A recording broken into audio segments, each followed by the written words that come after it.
Some founder says that secular businesses are only propped on things like grants, like subsidies, that they don't really sing when it comes to P&L. What's your rebuttal to this kind of argument? Well, a lot of them are in startup mode, so you're starting up, it's still relatively new. It does need investment. Remember, the reason why there's linear production is it's productive and makes money. But that doesn't mean it's the only solution, and it isn't a solution. It's very bad for us all. So the critical thing that I would say to you is, and we've worked it out, we do a lot of things. We use a technique, it's from the 90s, called activity-based costing.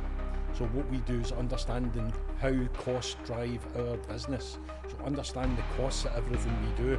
And we also got a very good understanding of what customers are willing to pay. And whilst we do that, the big thing that we've identified is economies of scale. We need to get the volumes up. So the more that people use the circular economy and operators in this environment, the more that they will be able to reduce their costs, make profit, do the investment, bring down costs, and make it more appetizing for the consumer. So I can assure you right now that if people use more of our services, the costs will plummet. At this point in time, in terms of operations, 40% of our overheads are fixed. 40%, it's a big burden. It's things like our facilities, the space that we have.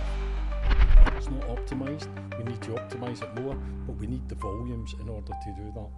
So what I would say to you is we need to be more successful. We need to drive more volume. We need to look at ways of driving out costs the way that we're doing good things. We're on the right path. But this is what, the circular economy. People need to embrace it. But what you have to remember is it's not all about financial costs. There's a big cost out there in terms of sustainability. The planet is being destroyed by us. If we don't watch it, we're going to wipe our humanity off the planet. We're destroying animals. We're destroying the ecosystem. We're even exploiting our own people, all to get these costs down. So there's a greater cost to look at. It's not just the cost that the garments. Every time you reuse a garment or you rent a garment, you're actually reducing the cost to the planet. And I think that's more important. We need to think more like that. We need to educate people like that. And governments, including America, need to step in and actually step up to this challenge and understand it. Because you can't hide from it. It's fact. We're exploiting, we're destroying the planet that we live on. And we're abusing the people that are in our supply chains to get these items out. And it has to stop. Michael, repair is beautiful, but it is also labor intensive. How do you plan on doing this at scale while still trying to maintain, profitability, taking care of the people that does all of this labor intensive? So I think labor intensive is a good thing. I think we're employing people, and I think the more that you employ, the better. I think it's all about employment, giving people roles in society. So that's a given. So that wouldn't be my goal, to make it less labour intensive. I would actually be looking to employ even more people. What my plan is to look at technologies and look at ways that we can reuse this material, things like textiles. Look at ways that we can maximise the use of garments so that people are using them more and for longer. So changing the whole approach, so investing in technologies, developing expertise around that would be my goal. The other thing as well is that I want to do is end fast fashion by making circular business models more competitive. The other thing as well is I don't really think in terms of, and please don't fall out with me, I don't believe in profitability as such. I believe in prosperity, and I want to, if we're only bumbling along and making a slight margin, I'm quite happy. As long as we're washing our face and we're continually investing in the business, that's what matters, and that's my main focus. My thing is, if we look after the planet and look after the people, they're the two key things. And if we make a bit of profit, fantastic.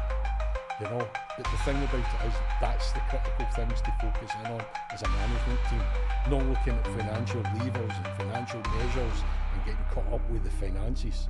It destroys you, and you make bad decisions. Bad decisions not for the company, bad decisions for the planet. So I want you to talk to me about, has there been any process in all of these things that you've tried in the past that didn't work, but you like it philosophically, but practically it didn't work, and you had to shelve it? Has anything like that happened before? There's a lot of things. There's things, like some. Initially, I was trying to look at workwear, uniforms, and PPE, but there was just no appetite for it. The reason that I was finding it difficult to reach out, I was looking at a rental model for workwear, uniforms, and PPE. So instead of companies owning these items, they would actually rent them.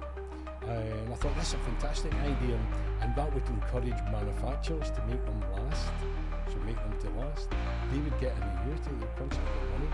We'd be able to maintain them, clean them, repair them, certify them, redeploy them back in rather than making new items. And I really struggled with it. And then I did a lot of networking, talking to chief executives. I said, that's fantastic, Michael. But I was procurement people in the organisations, and they were measured in a set way, which was to do with cost and price. So I really struggled with that. About 3 years ago, I've reignited it again, and again I've gone in at the top trying to influence people. I'm getting closer because I've now come up with another approach. Rather than me as a company, look at a consortium, and rather than saying this is a service that we could provide, talk about a pilot for learning and to incentivise them more to get away from this notion of price. I'm saying let's focus on future legislation. Let's future-proof your organisation so that you meet the requirements for extended producer responsibility, have suppliers and capability in place to meet that legislation now, not running about like there's an emergency on and panic-stricken trying to meet it. And I'm saying it's only a plan, it's 6 months. So the only costs are for the 6 month period, and there'll be a big group of us. So that's where I am with that right now. I think it's going to be a success, but in the past there was no appetite for it. People looked at me strangely. It wasn't the time. But now they're opening up more. I have adapted, I have learned, and we are using a different approach. And we're using a lot of these organisations like Circular Glasgow, working with trade federations like the UK Fashion and Textile Association, British Fashion Council, RAP, Zero Waste Scotland. And again, 3 years ago, I didn't have the relationships with them that I now have. I have more, we have more credibility now than we did then. So, but again, the big thrust is from Tony and I. We're talking to people, we're influencing people, we're getting them to buy into it. And that's where we are with that. And I think that'll have a big impact. And it's an easier way, a gentler way of leading the fashion industry into extended producer responsibility legislation than trying to boil the ocean in 3 years' time.